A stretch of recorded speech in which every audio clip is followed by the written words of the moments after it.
हाँ सुदीप्ता बताओ क्या बोल रहे हैं। यहाँ भी शुरू हो गया। हाँ गाना यहाँ भी शुरू हो गया, इसको बंद कर दीजिए खिड़की को। खड़गपुर में दिक्कत था। हाँ अब कम हो गया ना, खत्म लगभग ठीक है, साउंड खत्म कर दिया। हाँ सुदीप्ता पूरा नहीं किया तुमने क्वेश्चन, समझ नहीं आया मुझे सुदीप तो। अच्छा लीव हो गया ओके।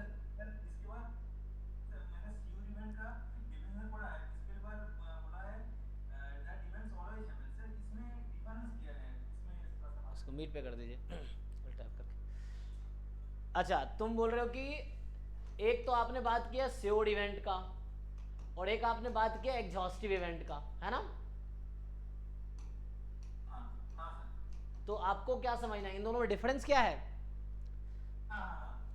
एक्चुअली एग्जॉस्टिव इवेंट्स जो है ना, ये ग्रुप ऑफ इवेंट्स है, सेट ऑफ इवेंट्स है समझ लो, जिसका यूनियन सैंपल स्पेस के इक्वल होता है।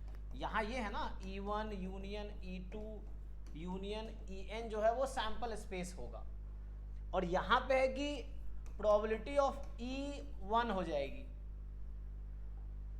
ये मतलब है, ये डेफिनेशन डिफरेंस है।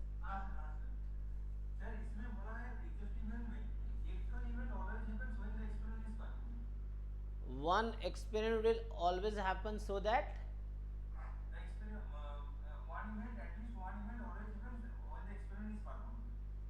अच्छा at least one event must happen. वो जो पॉइंट लॉस होता है ना, हेड और टेल के लिए तो देखना पढ़ना जरूरी है, हेड और टेल एटलीस्ट वन। हाँ हाँ तो वो म्यूचुअल एग्जिस्टिंग इवेंट्स है। एक अकर तो होगा ही ना, क्योंकि ये सैंपल स्पेस के इक्वल हो रहा था, एटलीस्ट वन तो अकर होगा ही। हाँ ये तुम फोटो, हाँ देखो यहाँ पे है कि श्योर का मतलब होने की प्रोबेबिलिटी वन है, और अगर बोलता है एटलीस्ट वन इवेंट अकर होगा, तो अकर होने का मतलब ये नहीं प्रोबेबिलिटी वन है। अगर किसी की प्रोबेबिलिटी 1/100 भी है तो उसके अकर होने की प्रोबेबिलिटी 1/100 है ना।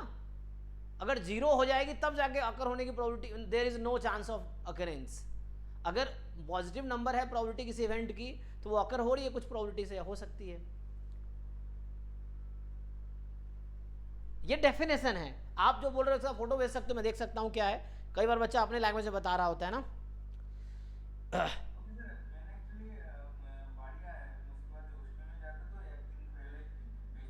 हाँ हाँ बिल्कुल, जब कन्फ्यूजन हो तो फोटो भेजना, फिर हम क्लास में डिस्कस करेंगे, क्लास तो डेली चलेगी, तो ये एग्जाम तक क्लास चलती रहेगी। तो जब भी कन्फ्यूजन हो उसी दिन इवनिंग में तुम एक डिस्कस करो, है ना, या तो डाउट क्लास में या लाइव क्लास में भी कोई दिक्कत नहीं है। तो मेनली हम लोग बैच की क्लास में बैच वाली चीज़ें डिस्कस करेंगे जो टॉपिक चल रहा होगा। डाउट क्लास में कुछ भी डिस्कस कर सकते हैं, है ना, एनीथिंग, चाहे कोई क्वेरी हो, गाइडेंस हो, या क्वेश्चन हो, क्वेश्चन सिलेबस का हो, बाहर का हो, या आगे पढ़ा रहा हूँ तो भी, या बहुत पीछे का, कोई दिक्कत नहीं है। तो बैच में मेनली हम लोग बैच की चीज़ें डिस्कस करेंगे, जैसे चल रहा होगा टॉपिक्स वैसा।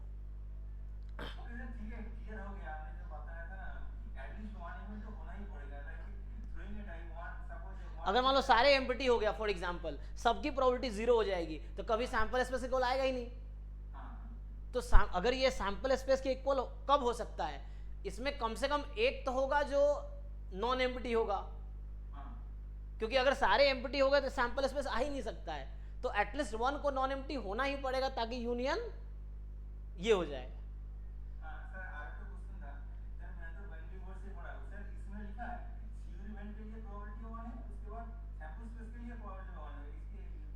यस यस, तो प्रोबेबिलिटी ऑफ सैंपल स्पेस तो वन होगी ना।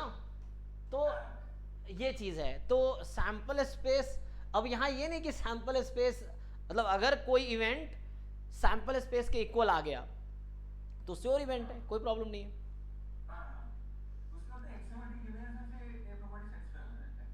हाँ एक्सोमेट्रिक डेफिनेशन तो ये इसी में पार्ट आता है, एक्सोमेट्रिक डेफिनेशन हम दोबारा पढ़ेंगे। अभी जब मैं सिलेबस स्टार्ट करूंगा तो एक एक पॉइंट को एक्सप्लेन करूंगा, जो सिलेबस में एक एक वर्ड लिखा हुआ है उसको मैं एक्सप्लेन करूंगा कि डेफिनेशन क्या है, उससे रिलेटेड रिजल्ट्स क्या है, उस पर बेस्ड कैसे क्वेश्चंस आए हैं, फिर उसको प्रैक्टिस करना है। तो क्लास में जब मैं अभी पढ़ाऊंगा बैच, तो जो PYQ यूनिट वाइज तो क्लास में ही कवर हो जाएगा एक बार पूरा। तो जब टॉपिक पढ़ा दूंगा तो पहले PYQ भी साथ में डिस्कस करेंगे, तो उससे ये हो जाएगा कि आपने पूरा कवर कर लिया, ये है। तो वो हो जाएगा। एक्सोमेट्रिक डेफिनेशन हम दोबारा भी डिस्कस करेंगे नेक्स्ट क्लास से, है ना, ये क्योंकि वो सिलेबस में है ना, तो वो डिस्कस तो करेंगे ही हम। तो सर हम एनाटॉमिक प्रोबेबिलिटी से स्टार्ट करेंगे कल से। आप बताइए, क्योंकि जैम में पता है ना, जैसे जैम में जो है मैथ्स पोर्शन है, तो मैथ्स पोर्शन 30 मार्क्स का है, आप जानते हो। स्टैट्स पोर्शन ये 70 मार्क्स का है। गेट में 3 पार्ट होते हैं, मैथ्स पोर्शन है, स्टैट्स पोर्शन है और एप्टीट्यूड है ना, ये है। तो ये अराउंड 25 मार्क्स का आता है, ये 15 मार्क्स का है, कितना बच गया, ये 60 मार्क्स का है। तो इस तरह से है, ठीक है। तो गेट में इस तरह से मैथ्स पोर्शन 25 नंबर का होता है, स्टैट्स पोर्शन 60 मार्क्स का होगा और एप्टीट्यूड 15 नंबर का रहता है। तो ये गेट का है ना। तो अब आप लोग जैसे कहो कहाँ से स्टार्ट करना है ना। सो अगर आप चाहो तो शुरू में हम मैथ्स पोर्शन, अब इस बार मैं ऐसा सोचा हूँ, पिछले साल के जो लोग रिकॉर्डेड लेक्चर देखे होंगे तो अल्टरनेट क्लास लेता था मैं, एक दिन मैथ कल स्टैट्स, आज मैथ कल, ऐसे सप्ताह में 3 दिन मैथ की 3 दिन स्टैट्स की होती थी। इस बार मैं सोच रहा हूँ ऐसा शुरू करते हैं कि एक टॉपिक शुरू करेंगे तो उसको कंप्लीट करेंगे, फिर दूसरा टॉपिक स्टार्ट, यहाँ टॉपिक ऑल्टरनेटिवली करेंगे। मतलब मान लो अगर मैं कल, तुम लोग बताओ क्या स्टार्ट करना है। जो मैथ्स पोर्शन का पहला टॉपिक सिलेबस में है सीक्वेंस एंड सीरीज, हाँ टॉपिक बात सर स्टार्ट्स टॉपिक बात करके सही रहेगा सर। है ना। तो स्टार्ट से लो प्रोबेबिलिटी स्टार्ट कर लेंगे जो जैम का सिलेबस का है। तो यहाँ से स्टार्ट करेंगे। जैसे जो फर्स्ट पैराग्राफ है जैम एमएस सिलेबस का, जो फर्स्ट पैराग्राफ होगा वहाँ से हम स्टार्ट करेंगे। तो प्रोबेबिलिटी है तो उसमें फिर से सारी चीज़ें रिपीट ही होंगी। हमने बैच 00 में भी कवर किया था, एनसीईआरटी रेफरेंस था उसका, रेफरेंस बुक। अभी बैच 1 जो मैं बेसिक चला रहा था अभी, उसमें IIT का वो बुक रेफरेंस था। तो थ्योरी वही पढ़ाए हैं, तो मोर और लेस थ्योरी तो वही आएगी, 80-90% थ्योरी सेम रिपीट होगा। लेकिन फ़ायदा ये है बार बार रिवीजन करने का। देखो मैं फिर समझाता हूँ, जैम कंपटीशन है, तो अगर तुम 50 बार रिवीजन करोगे ना तब भी ये, मतलब क्या बोलूँ उसको, तब भी ये मतलब वो नहीं है, परफेक्ट नहीं हो तुम। तो तुम्हें जितनी बार रिवीजन कर सको, क्योंकि यहाँ पे ना बहुत बारीकियाँ इंपॉर्टेंट है। थोड़े से गलती करोगे तो 1 मार्क्स के रैंक पे बहुत ऊपर नीचे हो जाओगे। मैं बताता हूँ, जैसे मान लो तथागत के 34 रैंक है और साहिल के 39 रैंक है, 34 और 39, यस। कितने मार्क्स का गैप है, 0.33। तथागत के मार्क्स है आई थिंक 65.33 और साहिल के 65 एग्जैक्ट। तो सिर्फ 0.33 मार्क्स पे कितने रैंक का गैप हो गया, 5 रैंक का गैप हो गया। तो ऐसा है। तो कई लोग बच्चों के मार्क्स इक्वल है, जैसे रैंक 12 और 13 जो है दोनों के इक्वल ही मार्क्स हैं। उसका मार्क्स है 79.66, ये चीज़ है इस बार के। तो इस तरह से है। तो कई बार इक्वल मार्क्स मतलब रैंक डिफर करते हैं। तो इस बार ऐसा हुआ है कि जैम में मार्क्स कभी कॉन्साइड नहीं हुआ। गेट में ऐसा हुआ है कि मोर देन 1 स्टूडेंट को सेम रैंक दिया गया है। जैसे 80 रैंक वाले 2 बच्चा मुझे मिला, 25 रैंक वाला 2 बच्चा मिला, 200 रैंक वाला हमारे पास ही दोनों बच्चा है। एक आई थिंक एक तो सुभद्रा है जो हमारी जैम स्टूडेंट थी, जो कि IIT कानपुर में भी MSc कर रही है वो, और दूसरा एक कोई लड़का है कमलेश आई थिंक, है ना, क्या नाम था।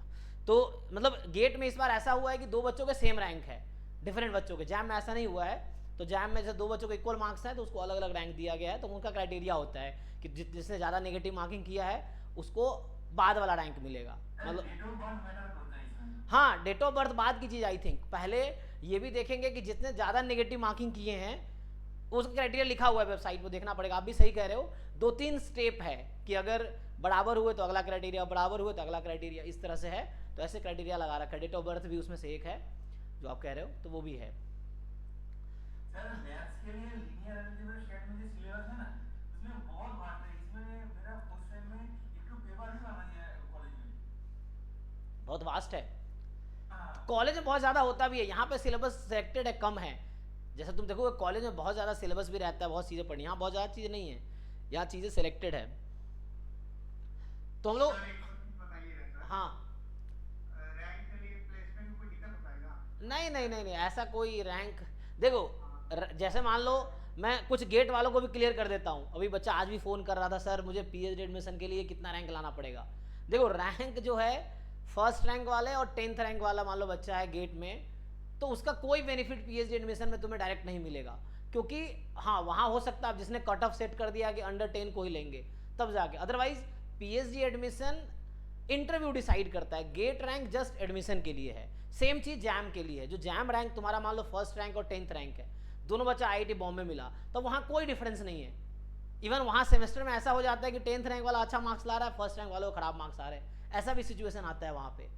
तो वहां पे बहुत ज़्यादा रैंक का रोल नहीं होता है, वहां पे रोल होता है कि तुम्हें कितनी, तुम्हारे मतलब कितना तुम सीख रहे हो, क्या जवाब दे पा रहे हो, जो स्किल तुम्हारे अंदर है कंपनी के साथ मैच कर रही नहीं कर रही है। तो रैंक बहुत ज़्यादा मैटर नहीं करेगा प्लेसमेंट में, क्योंकि रैंक देख के प्लेसमेंट नहीं होता। प्लेसमेंट होता है कि जो कैंडिडेट तुम हो, तुम्हारी, और प्लेसमेंट में सिर्फ तुम्हारा किताबी नॉलेज मैटर नहीं करेगा, तुम कैसे रिएक्ट करते हो सिचुएशन को, तुम्हारा सोचने का तरीका क्या है, एटीट्यूड क्या है, ये सब मैटर करता है। तुम्हारी पर्सनैलिटी एक वैसा होना चाहिए, है ना। जैसे इसमें बोला जाता है प्लेसमेंट में चीज़ों को कि स्किल तो हम सिखा देंगे, लेकिन जिसका माइंडसेट खराब है, मतलब जिस बच्चे की सोच छोटी है या जो बहुत विजन छोटा है, तो उसको हम कुछ नहीं कर सकते एक्चुअली। स्किल तो हम सिखा देंगे, मान लो तुम इंटरव्यू में खराब परफॉर्म भी किए, नॉलेज कम भी है, तो तुम्हें ट्रेनिंग में वो सिखा देंगे, नॉलेज और स्किल सिखा देंगे। लेकिन तुम्हारी सोच अगर छोटी है या तुम्हारा सोचने का तरीका गलत है या तुम्हारी, है ना, होता है इस तरह से चीज़ें हैं, तो वहाँ इफेक्ट करता है। तो सिर्फ किताबी नॉलेज इंपॉर्टेंट नहीं है प्लेसमेंट्स में, किसी भी जगह जहाँ इंटरव्यूज होते हैं, तो प्लेसमेंट इंटरव्यू के थ्रू ही होता है।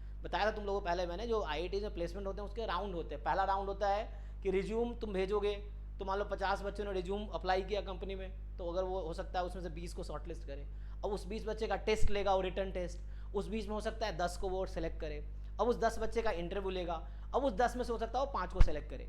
तो ऐसा ये प्रोसेस आईआईटी में, यहाँ भी 2-3 राउंड है, शॉर्टलिस्ट होना, रिटर्न टेस्ट, इंटरव्यू, तो ये राउंड है। यहाँ पे रैंक कोई नहीं देख रहा तुमसे, है ना। हो सकता है शॉर्टलिस्ट में वो देख ले कि ये बच्चा फर्स्ट रैंक है 10th, यहाँ पे हो सकता है कि जब शॉर्टलिस्ट कर रहा है तो रिज्यूम पढ़ता है कि किस बच्चे में क्या है ना, बैकग्राउंड देखते हैं क्या रहा है, तो वहाँ हो सकता है थोड़ा बहुत मैटर करे। लेकिन आगे तो तुम्हें खुद ही प्रूव करना होगा।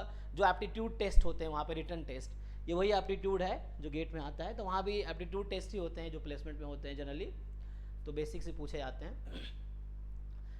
सो वो रहता है। बाकी इंटरव्यू में तुम्हें जो तुमसे सब कुछ पूछा जाता है, तुम्हारे क्या, बहुत सारी चीज़ें, सिर्फ नॉलेज नहीं पूछे जाते, तुम, है ना, तुम्हारी सोच समझ, पजल्स या कुछ सिचुएशन दिए जाते हैं, इस तरह सोचा जाता है ना। तुम्हें सुना होगा ना, पूछते हैं 5 साल बाद कहाँ रहोगे, इस तरह क्वेश्चन पूछते हैं ना इंटरव्यू में। तो ये बस चेक करने के लिए तुम्हारा विजन कितना कैसा है, या बहुत सारे सिचुएशन देते हैं वो लोग। तो ये सब तो बात कीजिए, अभी आपका गोल है कि पहले जैम निकाल के आईआईटी पहुँच जाओ। बाकी प्लेसमेंट के लिए क्या चाहिए, वहाँ जाओगे तो वहाँ प्रॉपर एक ट्रेनिंग सिस्टम है, सीनियर जूनियर को गाइड करता है। जैसे जो फर्स्ट ईयर में अभी होगा तो सेकेंड ईयर वाले गाइड कर रहे होंगे कि कैसे प्लेसमेंट के लिए क्या तैयारी करनी, कैसे करनी, वो है। तुम जब सीनियर हो जाओगे तुम जूनियर गाइड करो, तो वहाँ प्लेसमेंट सेल है, तो वो सब तो वहाँ सिखा देंगे तुम्हें कि रिज्यूम कैसे बनाना है, रिज्यूम में क्या लिखना है, कैसे इंटरव्यू देना है या कैसे टेस्ट देना है, वो सब वहाँ सिखाते हैं। अभी तुम्हारा तो मेन नेक्स्ट टास्क है कि पहले जैम क्वालिफाई करना, उसके बाद वो इंटरव्यू प्लेसमेंट होगा ना। प्लेसमेंट तो पहले हो नहीं सकता, तो पहले आप तो अच्छे रैंक जैम में ले आओ, जैम की अच्छी तैयारी करो। जो बच्चे जैम वाले हैं वहाँ पहुँच जाओगे तो वहाँ वो फिर वहाँ ट्रेनिंग वहाँ पे वैसी होगी। स्टेप बाय स्टेप काम करो, ये मैं कह रहा हूँ। दूर तक सोच रखना अच्छी बात है, लेकिन पहले आप नेक्स्ट हर्डल पे, आपका टारगेट नेक्स्ट हर्डल होना चाहिए ना, कि अभी जैम पहले क्वालिफाई हो, फिर उसके बाद प्लेसमेंट का देखेंगे, है ना, इस तरह से। वैसे गेट वाले बच्चे हैं जिनको पीएचडी में जाना है या एमटेक करना है या जॉब की वैकेंसीज आती हैं कई बार, तो है ना, रैंक जितना अच्छा ला सकते हो कोशिश करो। बट ये है पीएचडी एडमिशन में इंटरव्यू के बाद डिसाइड होगा ये। तो यहाँ पे मैं स्टार्ट से स्टार्ट करूँगा, अगर कल करूँगा तो कल हो सकता है शायद मैं पढ़ाऊँ भी ना सिलेबस। एक बार एग्ज़ाम को डिस्कस करेंगे हम कि एग्ज़ाम में किस टॉपिक से कितने मार्क्स के आते हैं और क्या कैसे रहा है एग्ज़ाम को, एक बार डिस्कस करेंगे हम मेनली टॉपिक, किस टॉपिक से कितने मार्क्स के हैं, क्या टॉपिक है, तो वो बता दूंगा। फिर हम होगा तो स्टैट्स पोर्शन यहाँ पे स्टार्ट करेंगे, स्टैट्स पोर्शन यहाँ पे स्टार्ट करेंगे। तो इसका स्टैट्स पोर्शन का जो फर्स्ट पैराग्राफ होगा वो डिस्कस करेंगे, वहाँ से डिस्कशन शुरू करेंगे, है ना, इस तरह से। ठीक है भाई, और कुछ पूछना है किसी को? सर आपका जो रांची पे वो सेटअप है ना, वो बहुत बैड है। ये रांची है सर ना, खड़गपुर है। नहीं, अभी तो रांची में हूँ मैं।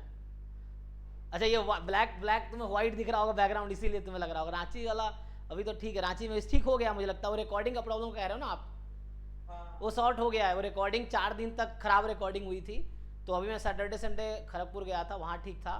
अभी मैं रांची आया हूँ वापस मंडे को, मतलब कल मैं यहीं था, आज भी यहीं हूँ। तो अभी ये रिकॉर्डिंग प्रॉब्लम सॉल्व हो गया था। कल वाली रिकॉर्डिंग देखोगे तो वो ठीक रिकॉर्ड हुई है, आज वाली जो हो रही है अच्छी रिकॉर्ड हो रही है। वो थोड़ी प्रॉब्लम थी ओबीएस की, क्योंकि यहाँ सेटअप अलग है, वहाँ सेटअप अलग है। यहाँ पे, वहाँ मैं लैपटॉप से क्लास लेता था, यहाँ कंप्यूटर से क्लास चल रहा है। और यहाँ पे एक OBS एक वो है जो वीडियो प्रोसेस करता है, वहाँ पे सीधा कोई प्रोसेसिंग नहीं था, इसलिए आप देखोगे वीडियो अब क्या हो रहा होगा कि यूट्यूब पे जो वीडियो रिकॉर्ड हो रही है उसके नीचे अब वो लाइन आ रहा होगा हमारा ऐड, मास्टर्स क्लासेस का ऐड चल रहा होगा। पहले ये नहीं था क्योंकि यहाँ OBS में वो खुद ये सब सिस्टम इनसाइड है उसमें। तो अब ठीक हो गया, जो प्रॉब्लम आप कह रहे हो वो ठीक हो गया है ना। वो मैं समझ रहा हूँ, आप रिकॉर्डिंग 4-5 दिन की रिकॉर्डिंग अच्छी हुई ही नहीं है। मतलब जब मैं क्लास करना शुरू किया था, हम लोग क्लास कब मेरा 20 तारीख को सेटअप लगा था, 20 से स्टार्ट किया था ना, तो 20 से 25 तक की रिकॉर्डिंग ऑलमोस्ट ख़राब हुई क्योंकि उसमें साउंड और वीडियो मैच नहीं कर रहा है, और वो शायद इको, ये माइक भी इको कर रहा है या उस तरह से क्लियरिटी नहीं है, तो उसमें थोड़ी सी मतलब वो सही हुआ नहीं था रिकॉर्डिंग, क्योंकि हम भी सीख ही रहे, नया सेटअप लगा है तो अभी यहीं पे है। ठीक है ना, और किसी को कुछ पूछना है क्वेश्चन या हाँ बोलो, जो लोग क्वेरी है। सर आप प्रोबेबिलिटी में कितने दिन में इस टॉपिक को हल करेंगे? प्रोबेबिलिटी में देखो ऐसे मेरा कोई पर्टिकुलर फिक्स प्लान तो नहीं है कि मैं इतने में खत्म कर लूंगा। अच्छा, बेसिक प्रोबेबिलिटी बहुत टाइम नहीं लगेगा, मुझे लगता है कि थ्योरीज 2 या 3 क्लास में जाएगी, अगले 3 क्लास में प्रॉब्लम्स कराऊंगा, तो 1 सप्ताह मतलब लगा लो प्रोबेबिलिटी का। बेसिक प्रोबेबिलिटी 1 वीक ये है, ऐसे होगा। मतलब ऐसे मेरा होता नहीं टारगेट मुझे खत्म करना ही है, मैं आराम से स्लो पढ़ा रहा होता हूँ जब तक कि है ना जो सारे असाइनमेंट डिस्कस ना हो जाए या प्रॉब्लम डिस्कस ना हो जाए, तो अभी इसे असाइनमेंट मिलता रहेगा। अब वो प्रॉपर असाइनमेंट जो हमारा DPP से वो मिलेगा आपको, तो वो आपको सॉल्व करके आना होगा, फिर जो डाउट होगा डिस्कस करेंगे। सर 5 तारीख को टेस्ट है। हाँ, उसमें क्या क्या पार्ट कराएगा? बेसिक प्रोबेबिलिटी जो अभी 11-12 वाला प्रोबेबिलिटी है ना, वही वाला, या जो जैम का फर्स्ट पैराग्राफ है, बेसिक प्रोबेबिलिटी अभी होगा उसमें, ये चीज़ है। अभी आगे टेस्ट होगा, जो मैंने अभी बेसिक्स पढ़ाए, बेसिक्स के टेस्ट होंगे अभी, तो अपलोड होगा ये, है ना। तो इसके लिए क्या करना पड़ेगा? टेस्ट के लिए आपको क्या करना है, जैसे मैंने डिस्क्रिप्शन में देखो एक लिंक ऐड किया, कई लोगों को दिक्कत रहता है, एक तो तुम्हें मेल आया होगा शायद ID पासवर्ड का, आया है ना सबको मेल, ID पासवर्ड मिला है सबको? यस सर आया। हाँ, मेल आया होगा, तो वो ID पासवर्ड है। अब 2 तरीका है टेस्ट देने का, फ़ोन से अगर दोगे तो ऐप डाउनलोड करना पड़ेगा, दूसरा ऐप है, एक मास्टर्स क्लासेस का ऐप अलग है, एक टेस्ट का ऐप अलग है, तो उसका लिंक मैंने डिस्क्रिप्शन में ऐड कर दिया, देखो, या ग्रुप में भेजा भी था, जो रैंकर 1.0 ग्रुप है। तो फ़ोन से टेस्ट देना है तो ऐप तुम्हें डाउनलोड करना पड़ेगा, अगर कंप्यूटर से टेस्ट देना है या लैपटॉप से टेस्ट देना है तो पोर्टल का लिंक वहाँ लिखा होगा आवर जैम पोर्टल, तो उस पर जाओगे तो लॉगिन करना है। अभी कोई बच्चा उस दिन क्या क्या फॉर्म भर रहा था, कोई भरने की ज़रूरत नहीं है, जस्ट आपको लॉगिन पे क्लिक करना है, ID पासवर्ड एंटर करने हैं तो लॉगिन हो जाएगा, फिर वहाँ टेस्ट दिख जाएगा आपको वहाँ पे, फिर वो टेस्ट। और देखो मैं बताता हूँ तुम लोगों को, कभी इस दिन का इंतजार मत करना कि जब तैयारी हो जाएगी तब टेस्ट देंगे। अगर मैं बता रहा हूँ मैं कोई टॉपिक नहीं भी पढ़ाया हूँ, उसका टेस्ट अपलोड हुआ, तुम अटेम्प्ट करो, 0 आएंगे कोई दिक्कत नहीं है।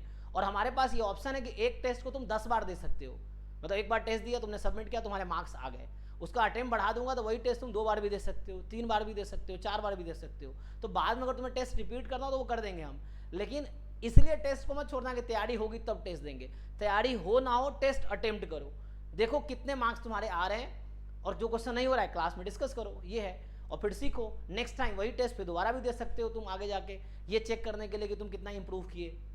तो मतलब टेस्ट, क्योंकि टेस्ट इतने 200 टेस्ट इस बार प्लान है मेरा करवाने का, तो तुम अगर टेस्ट छोड़ते जाओगे ना तो तुम्हारे सारे टेस्ट छूट जाएंगे, एंड में तुम टेस्ट अटेम्प्ट कर ही नहीं पाओगे। तो जैसे भी जो रैंक 2 वाली लड़की है, इसने बहुत ज़्यादा क्लासेस से फोकस नहीं किया, इसने सिर्फ टेस्ट देती रही, बहुत शुरू में इसने ज्वाइन कर लिया था क्योंकि इसने ऑलरेडी पिछले साल तैयारी हो गई थी सिलेबस इसकी, तो ये पूरे साल में इसने टेस्ट ही दिया है बस, समझ लो। और फिर टेस्ट डाउट डिस्कस करती थी क्लास में, डाउट क्लास में स्पेशली, तो वैसा है। क्योंकि मेरे को ID पासवर्ड का मेल नहीं आया। तो वो ज्योति मैम को बोलो भेज देंगे, जो ग्रुप में भी टेक्स्ट कर रही थी ना, तो उनको तुम टेक्स्ट करो भेज देंगे। आया होगा स्पैम में गया होगा, स्पैम चेक कर सकते हो तुम, स्पैम में भी होगा। हाँ, तो मेल पे जाके स्पैम फोल्डर हाँ जिस आईडी से आया होगा उसका नाम क्या है मेल का? चेक करता हूँ, मुझे भी आया था हालांकि, तो मैं देखता हूँ क्या है।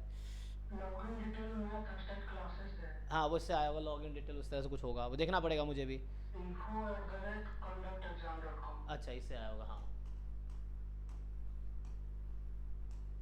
कैसे दे सकते हैं हम लोग? हाँ, टेस्ट वही बोला, टेस्ट देने के लिए आप डिस्क्रिप्शन में जाइए, उसमें लिंक 2 चीज़ें, एक तो एप्लीकेशन का लिंक है, एक तो ऐप के थ्रू दे सकते हो आप, फोन से या एक वेबसाइट के थ्रू दे सकते हो, मतलब पोर्टल है ये, इसके थ्रू लैपटॉप या कंप्यूटर से।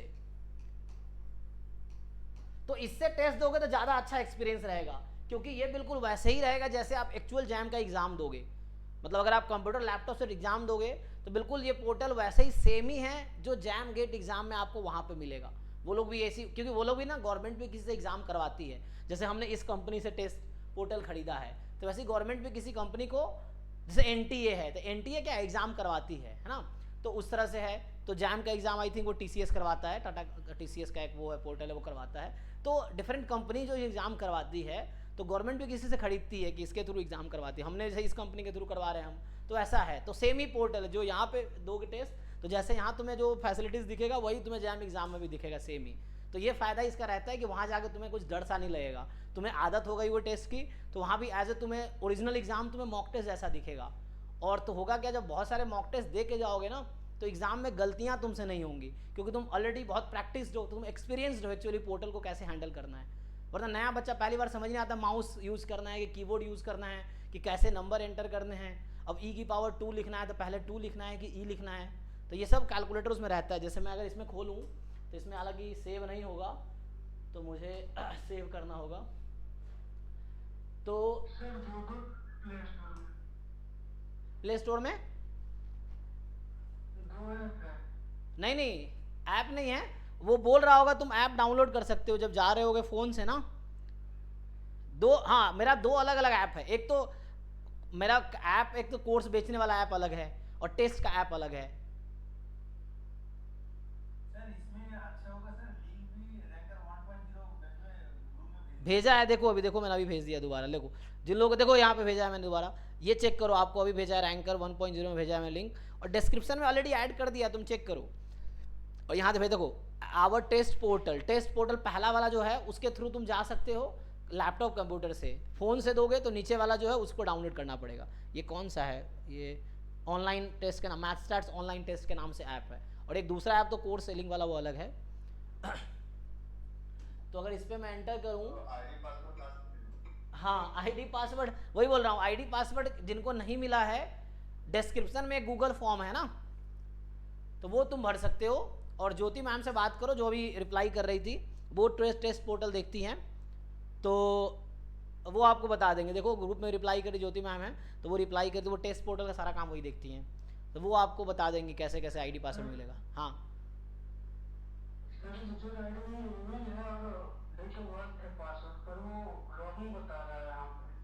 नहीं तो उसका देखना होगा फॉर्मेट क्या है, वो देखना, उसमें देखो उसमें आ रहा होगा ना तुम्हें आईडी पासवर्ड जैसे मिला होगा। मैं डालता हूँ, रुको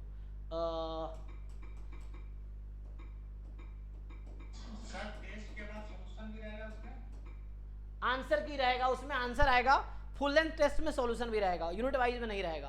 अब मैं वर्क कराऊँ क्योंकि वो टाइप करवा के अपलोड करना पड़ता है, तो फुल लेंथ में ऐसा होगा। फुल लेंथ में क्वेश्चन जैसे टेस्ट जब सबमिट करोगे तो तुम्हें दिख जाएगा तुम्हारे कौन से सही है कौन से गलत, आंसर दिख जाएगा। 4 ऑप्शन में ग्रीन आ जाएगा जो ऑप्शन करेक्ट होगा, और तुम जो टिक की होगे उस पर टिक का ऑप्शन आया होगा तो वो दिख जाएगा, और साथ में डिटेल्स सॉल्यूशन भी रहेगा एक, ठीक है ना। सर वो गूगल फॉर्म भरूंगा टेस्ट के लिए जो दिया आपने, हाँ भर दिया आपने वो गूगल फॉर्म, वहाँ पे डिस्क्रिप्शन में व्हाट्सएप ग्रुप पे लिंक पे नाम पे क्लिक करो, रैंकर 1.0 पे देखो नीचे कुछ आपको डिटेल्स दिखेगा, डिस्क्रिप्शन ऑफ व्हाट्सएप ग्रुप, उसमें देखिए लिंक्स हैं, वहाँ पे एक्सप्लोर कीजिए आप। बहुत सारे लिंक्स हैं, पिछले साल के रिकॉर्डेड लेक्चर भी हमने ऐड कर रखे हैं जो रैंकर 1.0 ग्रुप है उसमें।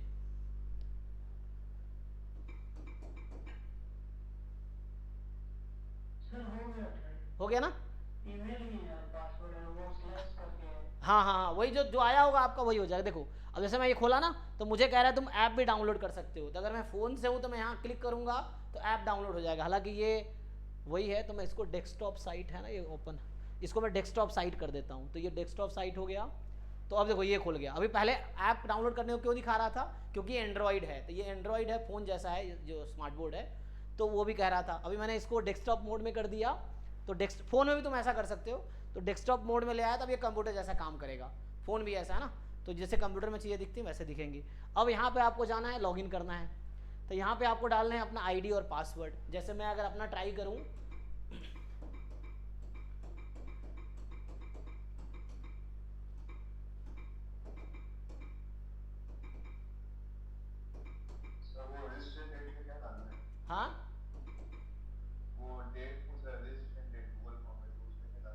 कभी डाल, कोई भी डाल दो, जिस दिन फीस पे किया होगा वो डाल दो, कुछ भी डाल दो।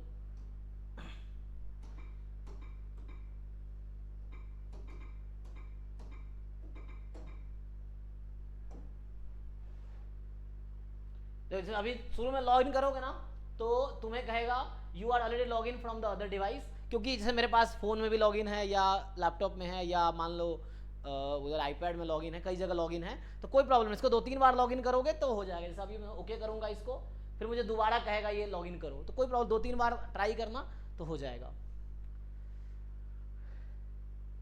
तो एक बार मैं और ट्राई करता हूँ, क्योंकि कहीं और भी लॉग इन है तो फिर से ट्राई करोगे तो हो जाएगा। तभी चूँकि मैंने सेव कर दिया है, तो मैंने सेव कर दिया तो मुझे अब बार बार डालना नहीं पड़ेगा। तो देखो अभी एक एग्ज़ाम क्या फॉर्म भर दिया ना, तो वो ज्योति मैम वो हैं, वो तुम्हें भेज देंगे। मैं नंबर उनका ऐड कर देता हूँ डिस्क्रिप्शन में, यहाँ पे है वो आपको ना उसके लिए इनका नंबर यहाँ पे है, ग्रुप में ही है वो, सो उनका नंबर ऐड कर देता हूँ, सो आप उसको कांटेक्ट कर सकते हो। हाँ एडमिन भी है वो, एडमिन में 3 लोग होंगे, एक शिवा होगा, एक मैं हूँ, एक मैम है। वो कितने लोग, 4 लोग होंगे ना उसमें, एडमिन में। हाँ 3 लोग हैं ना। हाँ तो जो दूसरी एडमिन है ना ज्योति मैम, उनको आप टेक्स्ट कर सकते हो आप।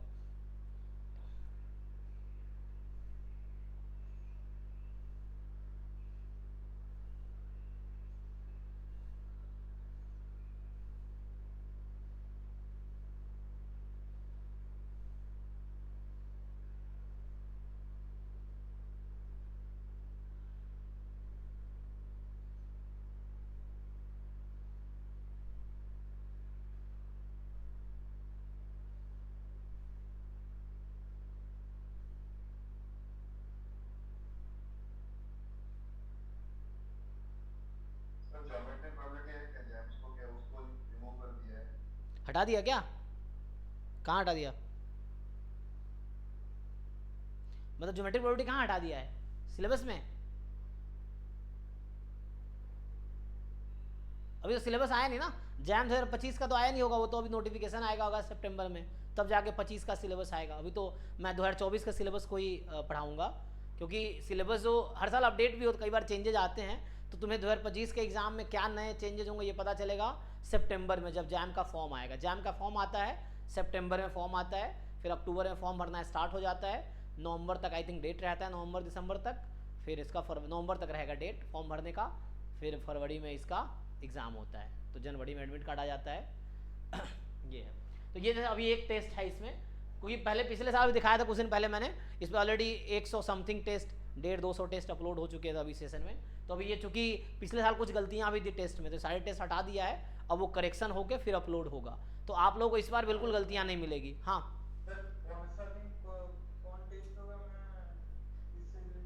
देखो हमारा टेस्ट 24/7 ओपन है, मतलब तुम 24 घंटे में कभी भी टेस्ट दे सकते हो, उसका कोई टाइम फिक्स नहीं है कि मतलब तुम्हें 9 से 12 में ही टेस्ट देना है, इस दिन ही देना है, ऐसा कोई फिक्स नहीं है, ठीक है। आप कभी भी टेस्ट दे सकते हो, लेकिन आपके लिए मैं आपको सजेस्ट करूंगा कि एक शेड्यूल आप बना लो खुद ही, क्योंकि मैं सबके लिए फिक्स शेड्यूल नहीं दे सकता, क्योंकि कोई बच्चा कॉलेज आता है, कोई रात को जल्दी सो जाता है, या कोई लेट सोता है, या कोई लेट उठता है, तो मैं कॉमन शेड्यूल नहीं दे सकता सबको कि तुम इसी टाइम पे दो। बट मैं रिकमेंड करूंगा कि आप एक शेड्यूल फिक्स कर लो, जैसे अभी संडे को होगा तो या 9 से 12 का टाइम फिक्स कर लो, एग्जाम या तो 9 से 12 में होगी या 2 से 5 में होगी, तो 9 to 12 के बीच टाइम का फिक्स कर लो आप, या 2 से 5 फिक्स कर लो, या जो लोग रात को देना रात को दे सकते हो, बट कोशिश करो अगर दिन में पॉसिबल हो तो 9 to 12 या 2 to 5 में दो। और जब टेस्ट होगा तो डिस्कशन भी कराऊंगा शाम को, तो शाम को जब क्लास होगी डिस्कशन होगा उसी दिन, या कभी भी पूछ सकते हो वैसे। बट टाइम ये पोर्टल हमारा 24/7 ओपन, तुम कभी भी टेस्ट दे सकते हो, उसका कोई रेस्ट्रिक्शन नहीं है, बट तुम एक शेड्यूल बना के टेस्ट दो, और टेस्ट दो चाहे तैयारी हो ना हो। इवन कोई टेस्ट अपलोड होता है वो इन्फॉर्मेशन आ जाएगा, वो ग्रुप में तुम क्वेश्चन जो पूछे उसका आंसर ये है कि जब कोई टेस्ट अपलोड होगा तो ग्रुप में मैम इन्फॉर्म कर देंगे कि फुल लेंथ टेस्ट 1, या मान लो अभी जैसे यूनिट टेस्ट 1 अपलोड हो गया, यू कैन अटेम्प्ट नाउ, तो आप उसी दिन या अगले दिन आप अटेम्प्ट कर लो। मतलब ये नहीं कि वेट करें, वरना टेस्ट पूरा पाइलअप हो जाएगा, तो आपको बाद में दिखेगा कि आपके पास 200 टेस्ट पेंडिंग है देने को, अब अचानक दे नहीं पाओगे तुम, ये है। तो जैसे टेस्ट जब अपलोड हो तो ग्रुप में आ जाएगा, वो सेंड कर देंगे मैम कि मैंने ये टेस्ट अपलोड कर दिया है, तो आप लॉगिन करो, टेस्ट दो, और टेस्ट 1 सिटिंग में कंप्लीट करो। मतलब जैसे अभी टेस्ट देना शुरू किया, टेस्ट को कंप्लीट करो, सबमिट करो, फिर उसको एनालिसिस करो कि क्या सही हुआ क्या गलत हुआ, उस हर टेस्ट को 2 बार सॉल्व करो, एक बार टेस्ट दिया तब, और एक बार जब तुम्हारा टेस्ट तुम्हें दे दिया, सबमिट कर दिया, मान लो 60 क्वेश्चन का टेस्ट है, उसमें तुम्हारे 20 क्वेश्चन सही हुए, तो 40 क्वेश्चन क्यों गलत हुए, तो उन 40 क्वेश्चन को फिर से सॉल्व करो, तो पता चलेगा उनमें से तुम 10-15 क्वेश्चन फिर से सॉल्व कर लोगे खुद ही। वो सिली मिस्टेक्स की वजह से गलती हो गए वहाँ पे, है ना, तुम्हारे सिली मिस्टेक्स हो गया होगा, कैलकुलेशन मिस्टेक हो गया होगा, या तुमने कुछ गलती कर दिया होगा, बी की जगह सी टिक कर दिया गलती से, तो वो दिख जाएगा। फिर फिल्टर होकर जो मान लो 10-15 क्वेश्चन तुम्हारे डाउट बचेंगे एंड में, वो फिर मेरे साथ क्लास में डिस्कस करो। ये है, ग्रुप में भी तुम डिस्कस कर सकते हो या मेरे साथ क्लास में डिस्कस कर सकते हो। तो full length test with solution होगा। जो फुल लेंथ टेस्ट इस बार मैं कोशिश कर रहा हूँ कम से कम 100 फुल लेंथ टेस्ट अपलोड करूँ। पिछले साल मैंने 50 फुल लेंथ टेस्ट और 50 यूनिट वाइज करवाए थे जैम में, तो इस बार प्लान है कम से कम 100 फुल लेंथ टेस्ट होगा और कम से कम 50 यूनिट वाइज होगा, 150 टेस्ट, 200 भी हो सकता है, मतलब मैं कोशिश कर रहा हूँ 200 होगा, तो कम से कम टेस्ट होगा इस बार, 150 टेस्ट कम से कम होगा, 200 टेस्ट तक मैं कोशिश कर रहा हूँ, क्योंकि उसमें प्रोसेस है, टाइप होता है, प्रूफरीडिंग होता है, फिर अपलोड होगा, तो प्रोसेस थोड़ा सा है, तो क्योंकि जैसे जैसे टाइम उसके, अभी टाइम तुम्हारे पास, मेरे पास भी बहुत है ऐसे, तो ये है। लेकिन जो पिछले साल के 100 टेस्ट है वो अभी करेक्शन चल रहा है, जो गलतियाँ पिछले साल निकली थी तो उसको ठीक करके फिर अपलोड होगा वो। ये है, जैसे मान लो ये एक टेस्ट अभी अपलोडेड है, IIT JAM MS 2025 unit wise mock test 1 probability का है। अगर मैं इस पर क्लिक करूँगा, अच्छा ये हालांकि मैं अटेम्प्ट कर चुका हूँ, मतलब मैंने शुरू किया था लेकिन कंप्लीट नहीं किया था, इसीलिए वैसा है। तो जैसे मैं यहाँ पर अगर स्टार्ट करूँ, तो इस जैम में तुम पेपर दोगे ना, ऐसे ही आएगा ये सब। इसका मीनिंग ये है, not visited, not answered, answered, mark for review, answered and mark for review, ये है। तो मार्क फॉर रिव्यू तो बाद में तुम आ सकते हो, तुम्हें दिख जाएगा। और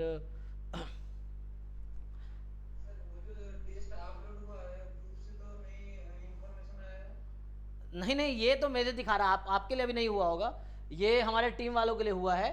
जैसे कोई टेस्ट अपलोड था, अभी करेक्शन होगा, तो आपको अभी आपका टेस्ट तो मई में स्टार्ट होगा ना, ये तो अभी पहले से अपलोडेड है, ये हमारे लिए है चेक करने के लिए, है ना, इस तरह से है। तो ये को टोटल 60 क्वेश्चन का टेस्ट है, ये जैम पैटर्न पे है, यूनिट वाइज है लेकिन 60 क्वेश्चन टोटल है। तो ये पुराना टेस्ट है, ये हमारे लिए चेक करने के लिए था, ये पुराना टेस्ट आपके लिए अपलोड होगा, या इसी को अपडेट करेंगे, तो ये सब हमारे लिए है। तो मैं बस दिखा रहा हूँ, ये मैंने अपना पोर्टल ओपन किया है ना, तो सेक्शन, हाँ क्योंकि आप लोगों को एक्सेस दिया नहीं गया, ये मुझे एक्सेस दिया गया एक टेस्ट का चेक करने के लिए, पोर्टल ठीक से काम कर रहा है कि नहीं कर रहा है। आप लोग का अभी अपलोड होगा 5 मई को, पहला टेस्ट है ना, तो 5 मई को वो आएगा। तो अभी आप लोगों को अपलोड हुआ नहीं, आप लोगों के लिए अपलोड जब होगा तो इन्फॉर्म करेंगे ग्रुप में, ये मुझे एक्सेस दिया गया है तो मेरे लिए है ये टेस्ट। देखो यहाँ टाइम चल रहा है, जैसे 2 घंटे 2 आवर 56, अभी देखो टाइम घट रहा है, तुम देखोगे तो 3 घंटे का टेस्ट है, तो टाइम डिक्रीज हो रहा है अब। तो ये है, यहाँ कैलकुलेटर भी होगा, कहाँ गया, एक तो मैं टेस्ट देता नहीं हूँ तो बहुत ज़्यादा आइडिया भी नहीं है। ये है कैलकुलेटर, तो ये कैलकुलेटर आ गया, जैम गेट में कैलकुलेटर अलाउड है, तो ऐसे सेम पोर्टल तुम्हें जैम गेट का दिखेगा एग्जाम, ओरिजिनल एग्जाम में। अब तुम यहाँ पे जो भी निकालना है, जैसे है ना 5 स्क्वायर हो गया 25, है ना, इस तरह से तुम कैलकुलेटर यूज़ कर सकते हो। 4 स्क्वायर रूट,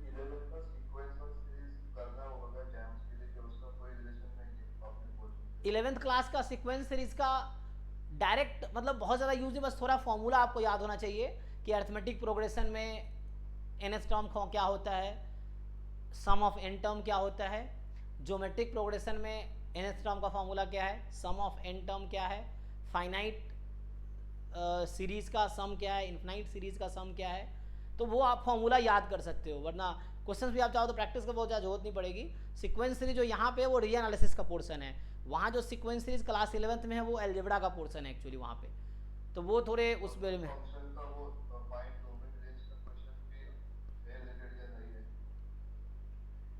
हाँ हाँ फिर से रिपीट कीजिए।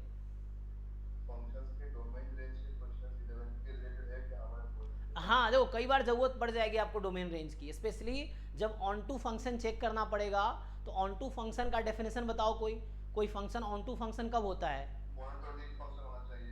नहीं ये तो थ्योरम है, ये जो आप बता रहे हो थ्योरम है, मैं डेफिनेशन पूछ रहा हूँ।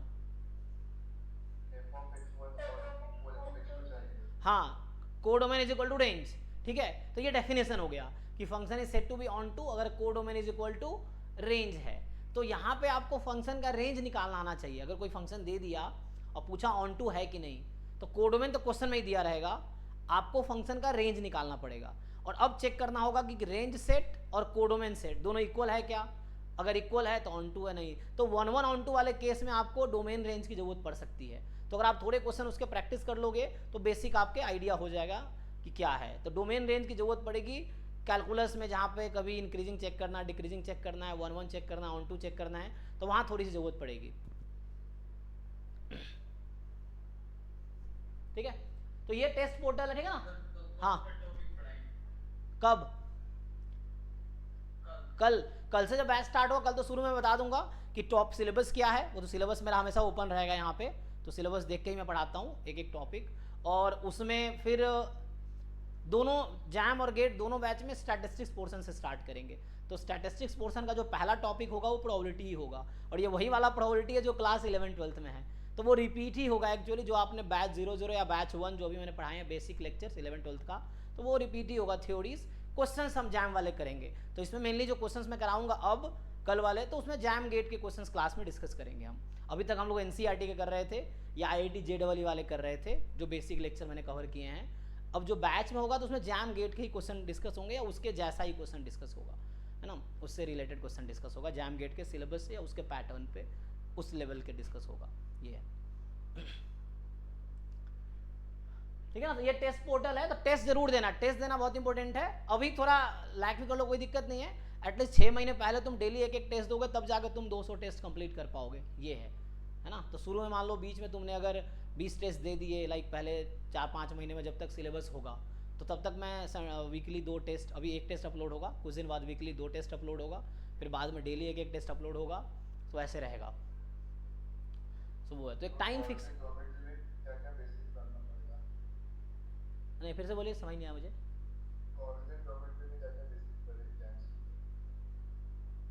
नहीं, मुझे समझ नहीं आया।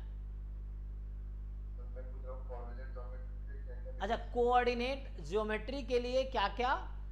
तो कोऑर्डिनेट ज्योमेट्री में आपको जो यहाँ पे जरूरत पड़ेगी, equation of circle, equation of parabola, equation of hyperbola, है ना, इलिप्स। जी, यस एग्जैक्टली। आपको बहुत ज़्यादा कोऑर्डिनेट ज्योमेट्री, मुझे बहुत ज़्यादा कोऑर्डिनेट का काम नहीं आएगा, जो जेडब्ल्यू में इतना है वो सब जरूरत नहीं पड़ेगी। जस्ट इन सब टॉपिक्स के मुझे बस इक्वेशन पता होना चाहिए, किस कर्व की इक्वेशन क्या है, ये सब पता होना चाहिए। इंटरसेक्शन पॉइंट क्या होता है, एक्सिस के साथ कट करता है तो क्या होता है। तो ग्राफ्स, एक्चुअली ग्राफ का यहाँ जरूरत पड़ेगा, जो कोनिक सेक्शन के जो टॉपिक्स हैं उसमें ग्राफ की थोड़ी जरूरत पड़ेगी। तो ग्राफ्स आपको कर्व्स के पता होना चाहिए बेसिक, या मैं कराऊंगा, आप पूछोगे तो फिर मुझे कराना है तो मैं तो कराऊंगा ही ना, जो भी अगर आपको नहीं आएगा। बस यही तो ऑनेस्टी चाहिए आपके साइड से। जैसे आपको यही तो डिसाइड करना है कि क्या आपको आता है और क्या आपको सीखना है। तो जो सीखना है वो पूछो आप, तभी तो सीखोगे। ये चीज़ या तो मैं खुद ही बता दूंगा, या कोई चीज़ ऐसी हो जो नहीं बताया तो आप पूछोगे। तो गूगल मीट का ये फ़ायदा ना, आप बोल के पूछ सकते हो।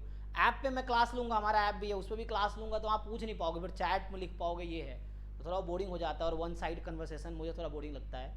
ऐसे मैं बहुत बोरिंग इंसान हूँ, लेकिन अगर ऐसे पढ़ाने लगा तो फिर बहुत ज़्यादा बोरिंग क्लास हो जाएगी। ये अभी एक कम से कम इंटरेक्शन तो होता है ना, ये है। ठीक है ना। तो ये टेस्ट पोर्टल है, जिनको अभी भी दिक्कत हो तुम एक बार चेक करना या ग्रुप में पोस्ट करना, बाकी बच्चे हेल्प कर देंगे तुम्हें, है ना। अभी ग्रुप बनाओ, 150 बच्चे हैं ना, अभी हो जाएगा बाद में। तो ग्रुप में ही सारा ज़्यादातर प्रॉब्लम ना बच्चे ही सॉल्व करते हो। कोई प्रॉब्लम तुम्हें हो तुम बस ग्रुप में पोस्ट कर दो, ग्रुप में पोस्ट कर दो, कोई बच्चा ही तुम्हें उसका सोल्यूशन बता देगा। मतलब चाहे कोई भी क्वेश्चन का सोल्यूशन हो या कोई प्रॉब्लम तुम फेस कर रहे हो इससे रिलेटेड, तो बाकी मैं तो हूँ ही। ये ठीक है। तो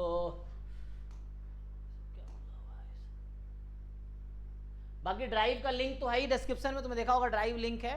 तो सारे असाइनमेंट यहाँ पे है। मैं फिर से एक बार बता देता हूँ, जो नए बच्चे हैं कल भी बता दूंगा ऐसे मैं। तो तुम जब जाओगे ओपन करोगे तो ये सब खुलेगा। तो हमारे ज़्यादातर असाइनमेंट जो है वो सब यहाँ पे है, जो काम के हैं वो यहाँ पे आएगा। PYQ असाइनमेंट यूनिट वाइज में, हालांकि ये फुल लेंथ भी इधर है, जितने एग्जाम्स के पेपर है आप देख सकते हो सब में कुछ ना कुछ है। लेकिन हमारा जो ये यूनिट वाइज असाइनमेंट यहाँ मिलेगा आपको, ठीक है ना। इसमें सारे यूनिट वाइज असाइनमेंट्स मिलेंगे आपको।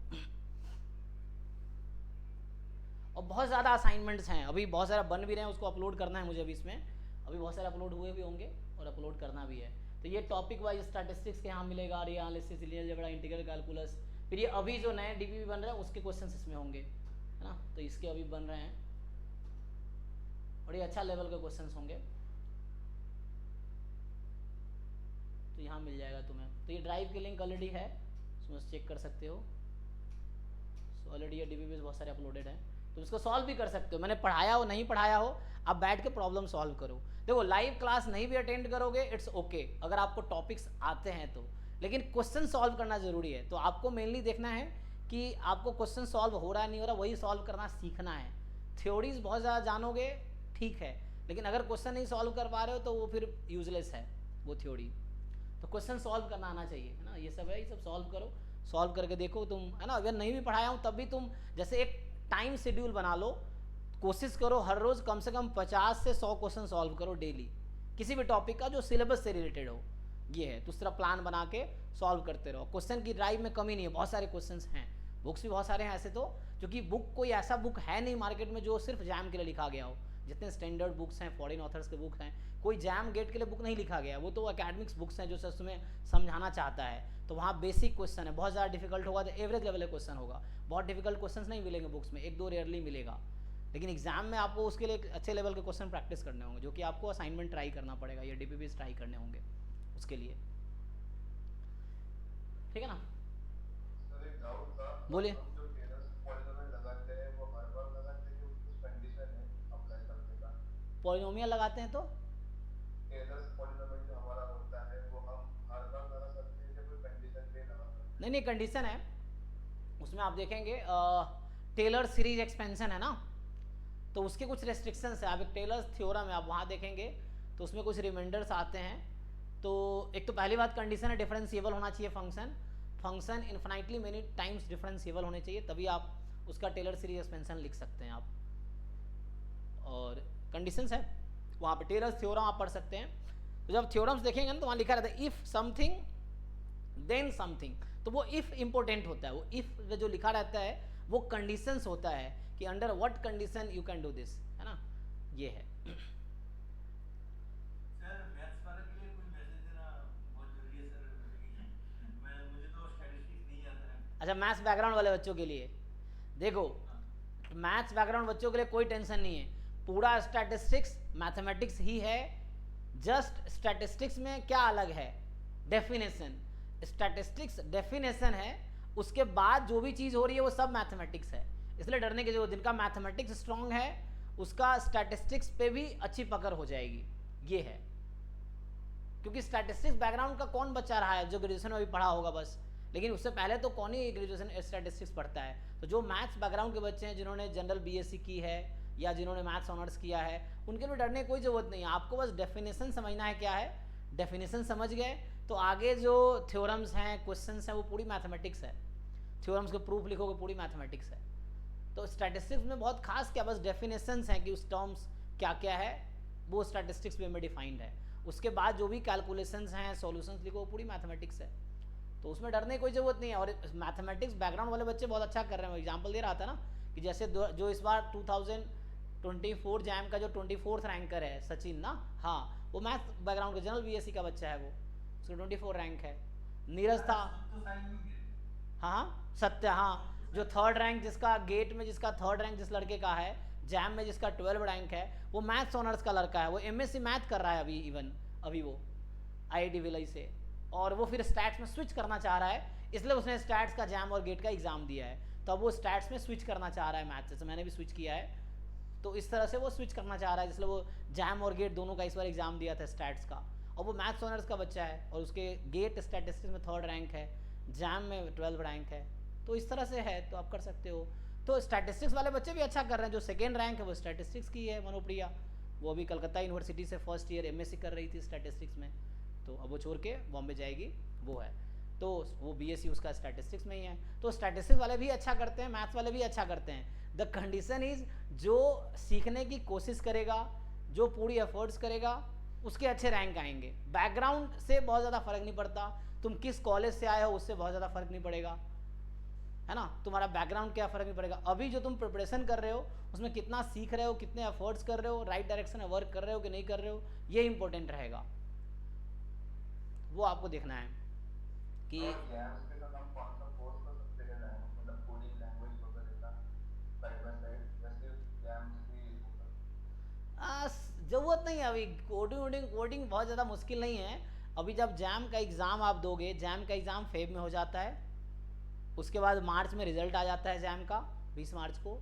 अब मार्च, अप्रैल, मई, जून, जुलाई, आईआईटी में एमएससी में जब आपका एडमिशन होता है जुलाई एंड में, ठीक, जुलाई एंड में 25 जुलाई के आसपास एडमिशन होगा आपका आईआईटी में। 1 अगस्त से अराउंड सेमेस्टर स्टार्ट होता है आईआईटी में। तो आपके पास इतना टाइम है, मार्च, अप्रैल, मई, जून, जुलाई, अराउंड 4-5 मंथ है। तो इसमें आप कोडिंग सीख सकते हो बीच में, जो आईआईटी में जाने के लिए जो वहाँ पे ज़रूरत पड़ेगी। अभी आपका नेक्स्ट गोल क्या है? जैम क्वालिफाई करना, तभी तो ये कोडिंग हेल्प करेगा वहाँ पे। अगर आप मान लो कोडिंग में ज़्यादा टाइम दे दिया और जैम निकला ही नहीं, तो फिर क्या करोगे कोडिंग का? सर एक बार मेरा इंग्लिश में बोल नहीं पाते। कोई प्रॉब्लम, इंग्लिश बोलना शुरू करो। हम भी आपके जैसे ही, आप जहाँ से, हम भी वहीं से आते हैं। हमें भी इंग्लिश नहीं आता था, लेकिन हमने क्या किया, हमने हाँ, तो वही कह रहे हैं कि हम भी वहीं से आते जहाँ से आप लोग हो। तो मुझे भी कुछ टाइम पहले इंग्लिश नहीं आता था, है ना। तो मैं इंग्लिश कैसे सीखा? एक तो इंग्लिश बोल बोल के, मैं मुंबई में जब ट्यूशन पढ़ाता था तो वहाँ के लोगों को हिंदी नहीं आती है। मुंबई में स्पेशली जहाँ था मैं, तो वो ज़्यादातर वो लोग या तो मराठी बोलते थे या इंग्लिश बोलते थे, तो मुझे इंग्लिश में पढ़ाना पड़ता था। तो मैं वहाँ सीखा इंग्लिश थोड़ा बहुत। फिर मैं टेडेक्स टॉक्स खूब देखता हूँ, मतलब देखता था, अब तो टाइम नहीं मिलता मुझे। सो मैं ये खूब देखता था, टेडेक्स टॉक्स है ना, क्या होता है, हाँ, टीड है ना। सो ये मैं खूब देखता था, क्योंकि इसमें बड़ी बात क्या है ना, इस पर एक्चुअली खूब इंग्लिश में ही सब बोल रहे होते हैं।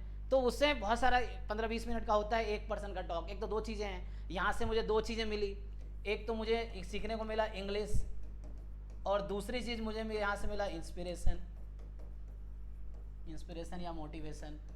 क्योंकि ये ज़्यादातर वो लोग वहाँ पे आते हैं जो लाइफ में कुछ ना कुछ अचीव किए हैं, तो उनकी जर्नी, क्योंकि वो टेडेक्स टॉक्स में क्या होता है, वो अपनी जर्नी शेयर करते हैं कि कैसे उन्होंने स्टार्ट किया और आज वहाँ तक कैसे पहुँचे। तो एक तो इंग्लिश में बता रहे होते हैं ज़्यादातर, तो मोस्ट ऑफ द है ना 90% इंग्लिश में ही है।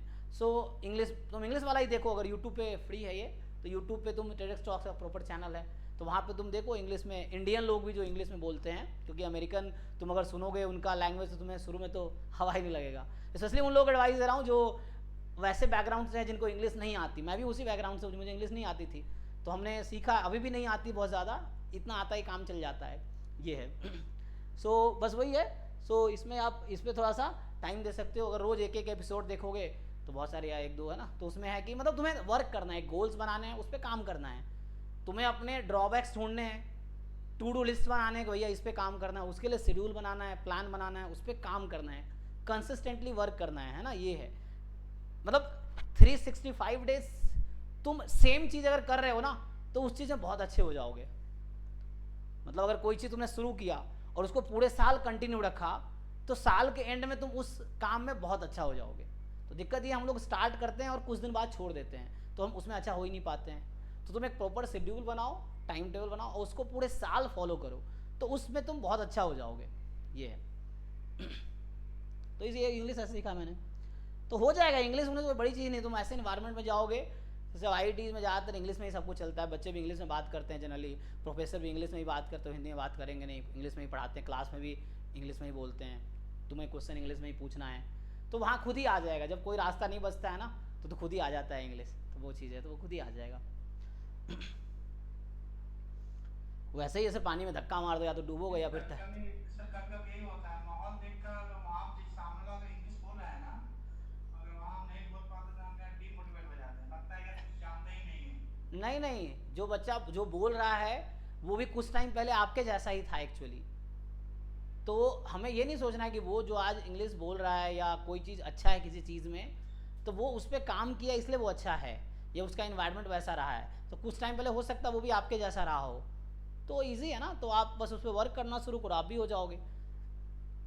और ये तो फील करना ही है लाइफ में, जब तुम कोई चीज़ शुरू कर रहे हो, यू आर जस्ट स्टार्टिंग, और कोई लोग उस काम को मान लो 10 साल से कर रहा है, तो आप उसके बराबर तो नहीं हो सकते, बट आप हाँ लगातार कोशिश करते रहोगे, तो कुछ टाइम बाद आप उन लोगों से बेहतर रहोगे जो आपके बाद स्टार्ट कर रहे हैं, ये चीज़ है। तो पानी की तरह मतलब स्टेट में अगर वो हो जाए, हाँ बिल्कुल बिल्कुल वही। तो घबराना नहीं है, तुम जैसे आपको फील हो। हाँ बोलो बोलो। फर्स्ट पोस्ट करके चैनल बाकी सर का अच्छा ओके, हाँ वो भी बहुत सारे लोग यहाँ इंग्लिश न्यूज़ चैनल हैं। तुम्हें इंटरेस्ट, एक्चुअली देखो मुझे थोड़ा मोटिवेशन हो जाती है। टेडेक्स टॉक नाम इसलिए लिया मैंने कि मुझे एक चीज़ बहुत अच्छी लगती है कि मैं कोई लोग सक्सेसफुल हुआ तो उसकी मैं जर्नी जानना चाहता हूँ कि कि उसने कैसे स्टार्ट किया और कैसे यहाँ तक पहुँचा। तो इसमें थोड़ा सा मुझे ये समझ आया कि ये लोग है ना, या मैं बायोग्राफी लोगों की खूब पढ़ता हूँ, सुनता हूँ, देखता हूँ। मूवीज़ में जनरली मैं वही देखता हूँ जो बायोपिक्स हैं जनरली, या तो नहीं देखता हूँ मैं जनरली। तो ये उससे थोड़ा समझ आता है कि ज़िंदगी में जब वो मुश्किल दौर में थे तो क्या डिसीजन लिया, कैसे अपने आप को बाहर निकाला, या वो सब ये सब सीखने को मिलता है। सो लाइफ में जैसे आप जहाँ पे पहुँचना चाहते हो वहाँ ऑलरेडी बहुत लोग हैं, तो आप उनकी जर्नी देखो कि उन्होंने कैसे वहाँ तक पहुँचे, तो वहाँ से आपको समझ आएगा वही दौर आपको भी देखना पड़ेगा, या वैसा सिचुएशन आपको भी लाइफ में झेलना पड़ेगा। देन उसको you have to face that, और उसको कैसे टेकल करोगे ये इंपॉर्टेंट है।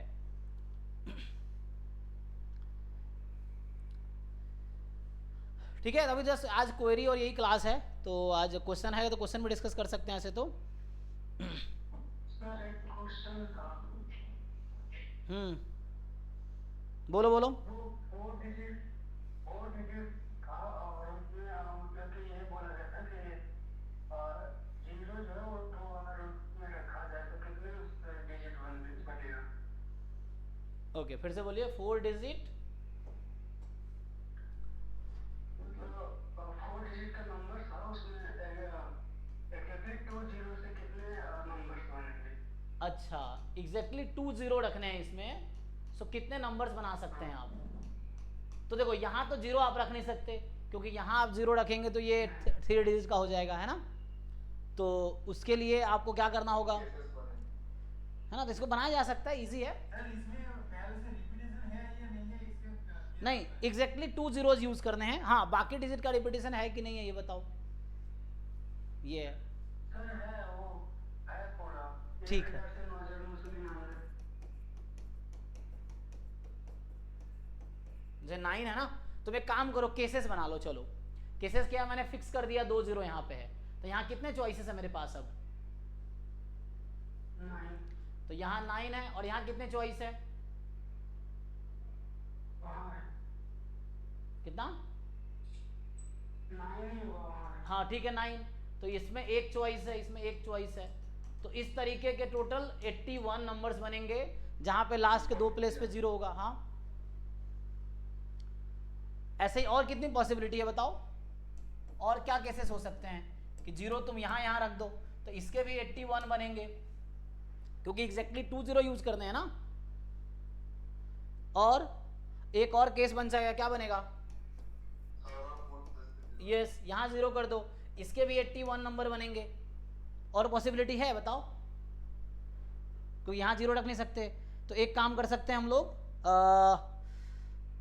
हाँ, तो यही पॉसिबिलिटी है ना, 1 2 मतलब 2 3 4 और 2 3 और 1 4, बाकी मतलब 2 4, ठीक है ना। मतलब पोजीशन है 1 2 3 4, थर्ड फोर्थ पोजीशन पे, या सेकंड थर्ड पे, या 1/4 पे।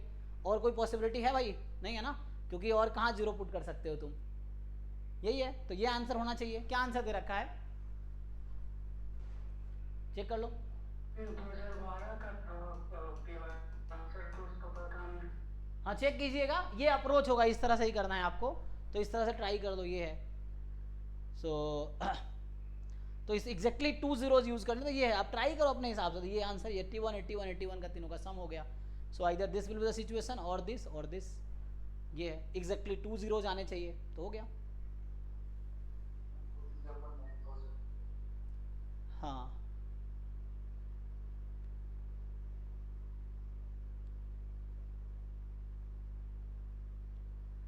ठीक है ना, क्या बोल रहे थे, डन ना?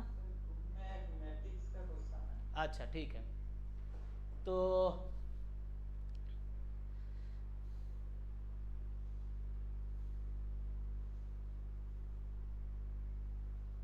ठीक है, हाँ ये आया हुआ ना, ठीक है।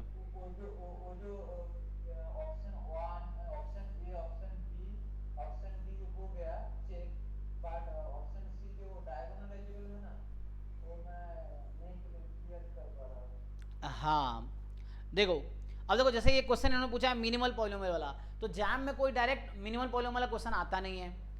डायगोनलाइजेबल मैट्रिक्स जैम के सिलेबस में नहीं है, गेट में है, तो इसलिए मैं जैम गेट का अलग कर दिया हूँ। उससे ये फायदा होगा कि गेट में हम वो सारी चीज़ें डिस्कस कर पाएंगे जो गेट में हैं, क्योंकि गेट में कुछ चीज़ें एक्स्ट्रा है, लीनियर अलजेब्रा में भी, कैलकुलस में भी, सीक्वेंस सीरीज में भी, उधर स्टैटिस्टिक्स में भी।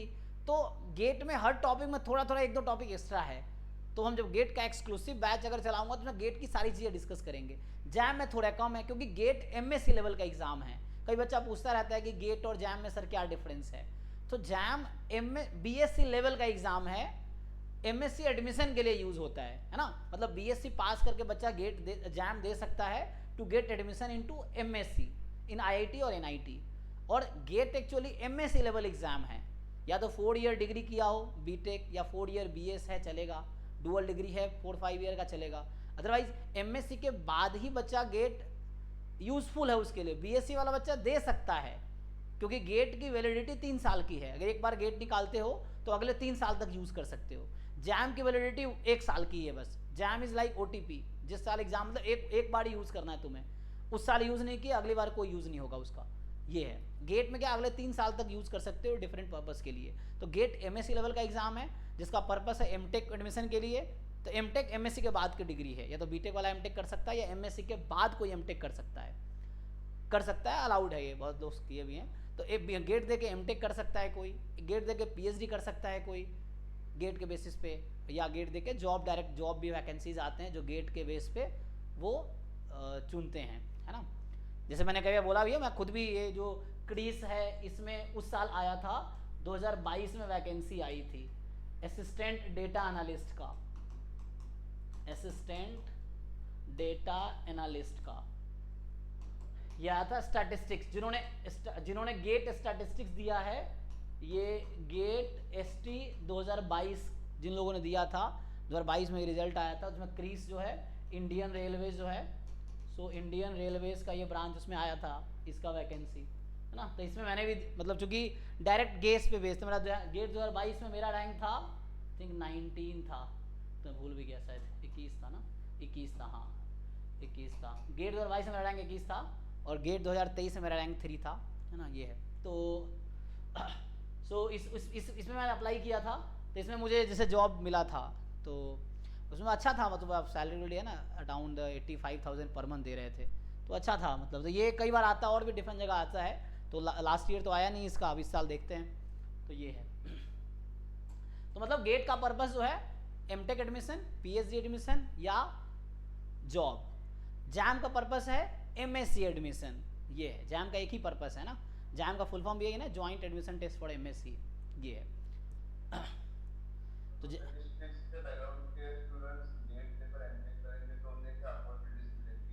हाँ, जैसे एमटेक स्टैटिस्टिक्स में कहीं नहीं है, गेट स्टैटिस्टिक्स यूज कर सकता है वो एमटेक डेटा साइंस में एडमिशन के लिए, या जैसे MTech data science IIT Guwahati में है और भी 1-2 आईआईटीज में होगा।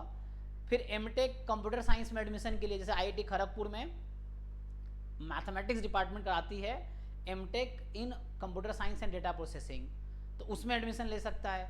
आईआईटी बॉम्बे में है आईईओआर डिपार्टमेंट कराती है एमटेक इन ऑपरेशन रिसर्च, ये वही डिपार्टमेंट है जो एमएससी ऑपरेशन रिसर्च भी कराती है जैम के बाद, और गेट के बाद वो कराती है आईईओआर डिपार्टमेंट है एमटेक इन ऑपरेशन रिसर्च, तो वहाँ एडमिशन ले सकते हो आप। आईआईएससी बैंगलोर में है एमटेक डेटा साइंस, वहाँ ले सकते हो एडमिशन आप। तो इस तरह से जहाँ पे ऑपरेशन रिसर्च या मैथमेटिक्स स्टैटिस्टिक्स या कंप्यूटर साइंस से रिलेटेड एमटेक है वहाँ पे एडमिशन हो सकता है आपका। सर उससे प्लेसमेंट होगा?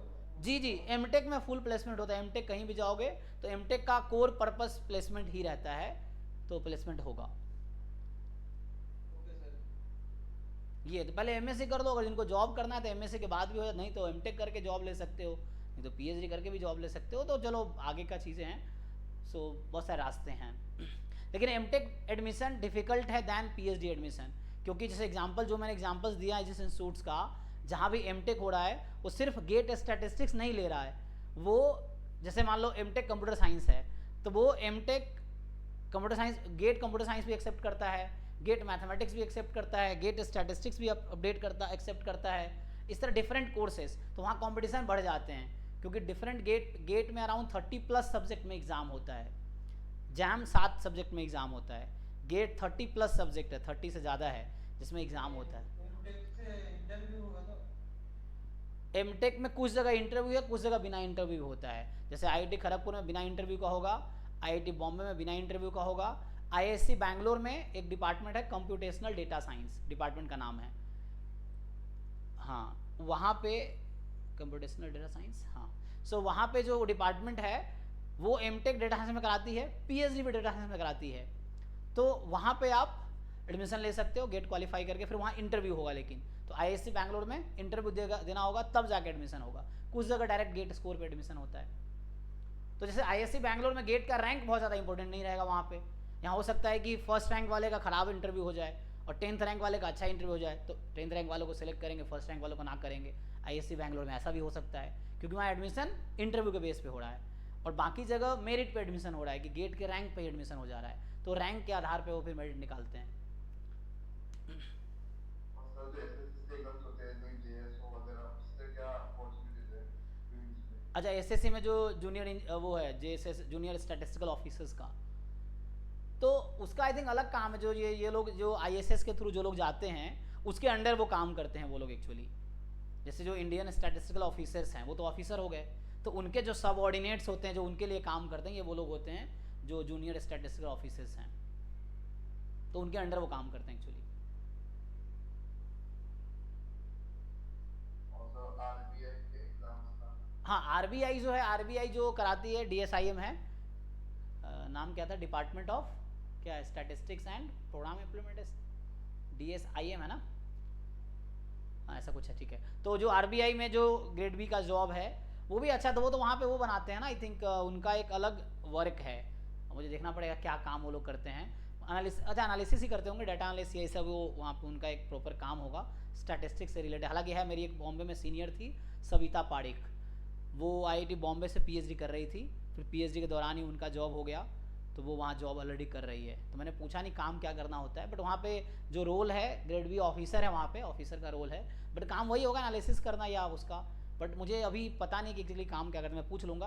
अभी एक और है मयंक सर है, मयंक राय, जो संख्या आईएएस कोचिंग भी चलाते हैं आईएएस की, वो आईआईटी बॉम्बे से पीएचडी कर रहे थे, वही सीनियर है मेरे, मतलब सीनियर तो नहीं है, मेरे साथ के ही हैं, क्योंकि 21 में उन्होंने हाँ एडमिशन लिया था, 21 में अभी मैं दोनों जगह, दोनों 21 में ही पास आउट है। हाँ, क्योंकि मयंक राय जो ये BHU से MSc उन्होंने किया है, फिर बॉम्बे से पीएचडी कर रहे थे स्टैट्स में, तो उनका इस साल अभी आरबीआई में जॉब हुआ है। तो ऐसे लोग बहुत सारे हैं जो आरबीआई क्वालिफाई करते हैं, और जो योगेश है मेरा सीनियर था आईआईटी बॉम्बे में, उसका भी इस बार आईएसएस और आरबीआई दोनों में हुआ है। तो आईएसएस में मतलब ऑफिसर है, उनको वो करना है, और आरबीआई में मुझे लगता है डाटा एनालिसिस यही सब काम होगा वहाँ पे। पूछना पड़ेगा मुझे, एग्जैक्टली क्लैरिटी नहीं है कि वहाँ काम क्या करते हैं ये लोग, तो पूछ लूँगा मैं, कॉन्टेक्ट में है ये लोग, फिर नेक्स्ट टाइम डिस्कस कर सकते हैं। ठीक है जी। अच्छा, इनका मैट्रिक्स का क्वेश्चन था, तो मैं बता देता हूँ। तो ये जो क्वेश्चन है ये जैम का नहीं है, जैम लेवल का, ये गेट के लिए है, हम लोग देख लेते हैं। सो 29th क्वेश्चन जो है ये क्या कह रहा है, M कोई 4x4 मैट्रिक्स है जिसका मिनिमल पॉलिनोमियल दे रखा है। अब फिर से देखो, ये मिनिमल पॉलिनोमियल जैम के सिलेबस में नहीं है, कैरेक्टरिस्टिक पॉलिनोमियल है जैम में, मिनिमल नहीं है। तो मिनिमल पॉलिनोमियल दे रखा है आपको x-1 इसका स्क्वायर और x-3 का स्क्वायर, ये है। और then which of the following statement is false. तो eigen value of m is 1 and 3, तो इसको इक्वल टू 0 पुट करोगे तो x की वैल्यू 1 3 ही आएगी।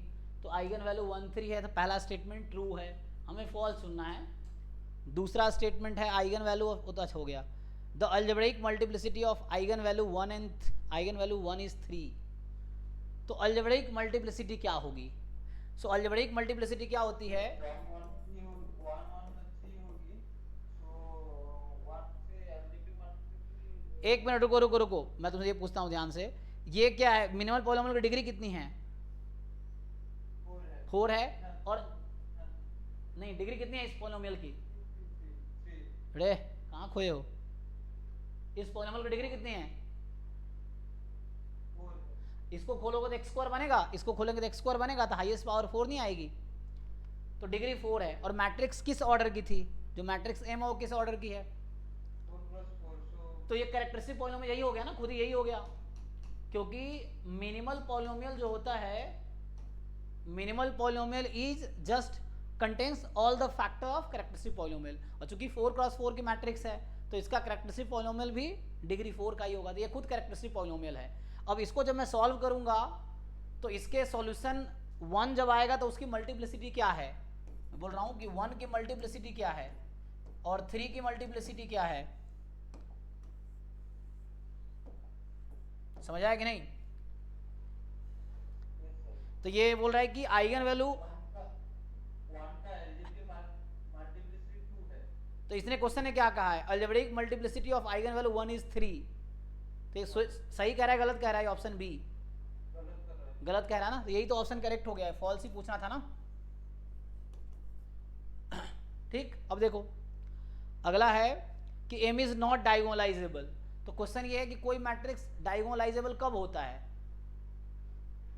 सर मिनिमम पॉलिनोमियल जो है ना उसमें लीनियर फॉर्म में होना चाहिए। यस यस, वो भी एक वो है कि अगर लीनियर फॉर्म में है तो डायगोनलाइजेबल, यस। अदरवाइज तुम एक काम कर सकते हो, ये सही बताया। आरएफ ग्रुप में एलजेब्रिक मल्टीप्लिसिटी या ज्योमेट्रिक मल्टीप्लिसिटी इक्वल होगा तो डायगोनलाइजेबल होगा, नॉन इक्वल यस, लेकिन आपको मैट्रिक्स नहीं पता ना। हम लोग ज्योमेट्रिक मल्टीप्लिसिटी तब निकाल पाएंगे जब आइगन वेक्टर निकाल पाएंगे, और आइगन वेक्टर तब निकाल पाएंगे जब मैट्रिक्स पता होगा। मुझे मैट्रिक्स तो पता ही नहीं है।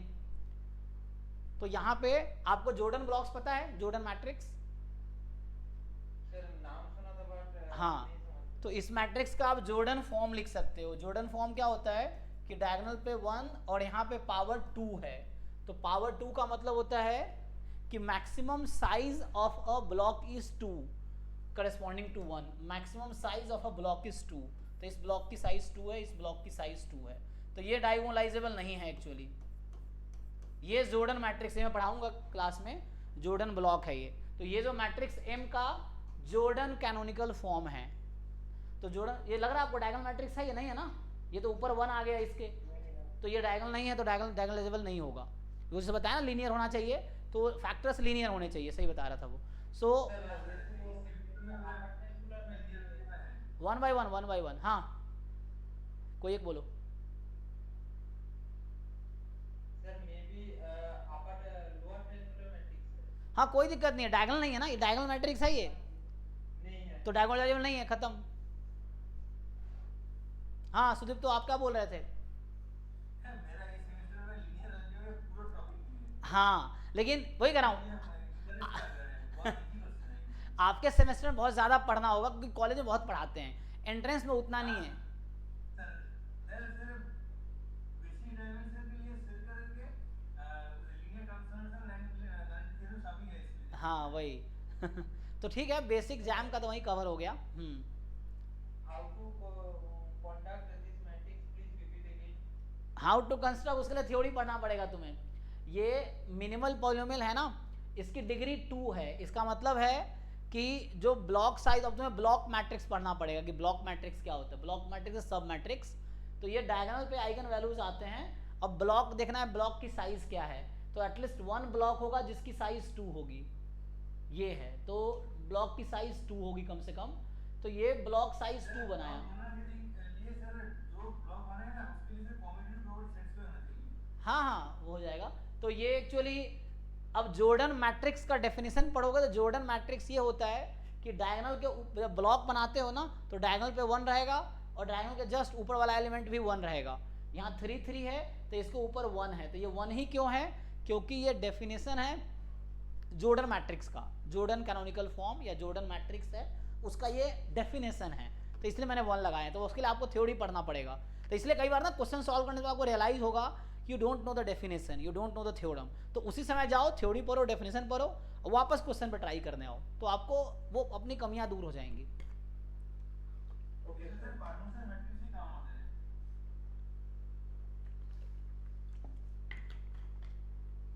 सर सॉल्व हो गया। हो गया ना, ठीक है। हाँ परमुटेशन मैट्रिक्स भी होता है, वो सब बहुत सारी चीज़ें हैं ऐसे तो, लेकिन आपको देखना आपके सिलेबस में क्या क्या है, तो उससे हो जाएगा। ट्रेस इसका 8 है, ट्रू स्टेटमेंट है। डायगोनल नहीं है, ये भी ट्रू है ना। डायगोनलाइजेबल नहीं है, ट्रू है। ट्रेस 8 है, ये भी ट्रू है। तो सिर्फ फॉल्स पूछा था, false is the B option. तो ये गेट का एग्जाम में ये क्वेश्चन नहीं आएगा, ये गेट में ही आएगा। एलजेब्रिक मल्टीप्लिसिटी से आपने जो बताया था उसमें भी क्यों है सर? हम भी तो इसलिए बता सकते हैं ना, आइगन वैल्यू एक फिक्स्ड आइगन वैल्यू कितनी बार रिपीट कर रहा है। यस यस, वो अलजेब्रिक मल्टीप्लिसिटी है, यस। और ज्योमेट्रिक मल्टीप्लिसिटी क्या होती है? सर वो नाली देखने पड़ेगा। हाँ मतलब ए माइनस लैम्डा एक बार करने पड़ेगा, देन रूट से होगा तो ज्योमेट्रिक मल्टीप्लिसिटी 1 माने यस यस, देखो तो ये जो 1 के यहाँ अलजेब्रिक मल्टीप्लिसिटी 2 है, तो 1 के करस्पॉन्डिंग तुम आइगन वेक्टर निकालोगे, और जितने लीनियरली इंडिपेंडेंट आइगन वेक्टर मिलेंगे, number of linearly independent eigen vector corresponding to an eigen value is called geometric multiplicity of that eigen value. ठीक है भाई सुदीप्तो? तो आइगन वेक्टर कितना, मान लो यहाँ 2 बार 1 आया, लेकिन हो सकता है इस 1 के करस्पॉन्डिंग आइगन वेक्टर एक ही मिले तुम्हें इंडिपेंडेंट, तो उसकी ज्योमेट्रिक मल्टीप्लिसिटी 1 होगी। सर इसमें थोड़ा सा 4x4 और 5x मैट्रिक्स के लिए रैंक निकालने में थोड़ा सा काम होता है। हाँ हो जाएगा, सब हो जाएगा है ना, बस कोशिश करोगे सब हो जाएगा, नहीं होगा तो मैं हूँ ये है, लेकिन तुम्हें ज़्यादा कोशिश करनी होगी कि एग्जाम तुम्हें निकालने हैं, जहाँ ज़रूरत पड़ेगी फिर मैं हेल्प करूँगा, ये है। ठीक है, तो और क्या रह गया? कुछ क्वेश्चन रह गया किसी का? अच्छा ये प्रोबेबिलिटी पूछा था, probability that exactly 2 zeros in that number, तो कर लो इसको डिवाइड, 8 को ऐड कर लो, कितना आया, और उसको डिवाइड कर लो उससे, आंसर आया भाई? अमन चला गया तो कर देगा वो, तो आंसर हो जाएगा। हाँ अच्छा इसने बता दिया सॉल्व करके, ठीक है नाइस। तो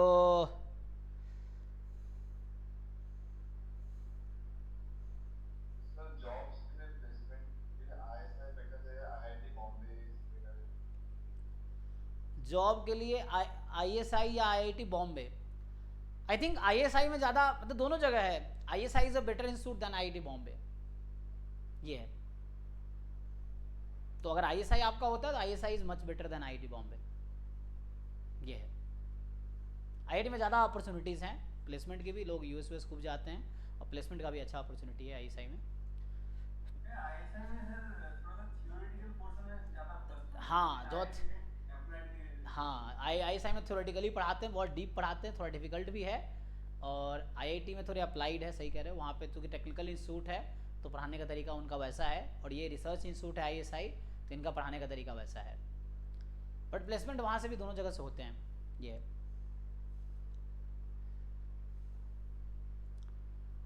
ठीक है, तो लगता है हो गया क्वेरी सॉल्व। तो कल से हम लोग बैच स्टार्ट करेंगे प्रॉपर, तो अपना अपना टाइम पे ज्वाइन करना है, जिनका जैम बैच है जैम वाले टाइम पे ज्वाइन करेंगे, और गेट बैच पे गेट टाइम पे गेट बैच ज्वाइन करें, है ना, गेट वाले बच्चे अपना उस टाइम पे गेट ज्वाइन करेंगे। ठीक है जी, तो अगर क्वेरी नहीं है तो अभी स्टॉप करते हैं, thank you and good night. अभी 11 से 12 डाउट क्लास होगी। हाँ thank you sir, good night जी, थैंक यू, स्टॉप कर दीजिए।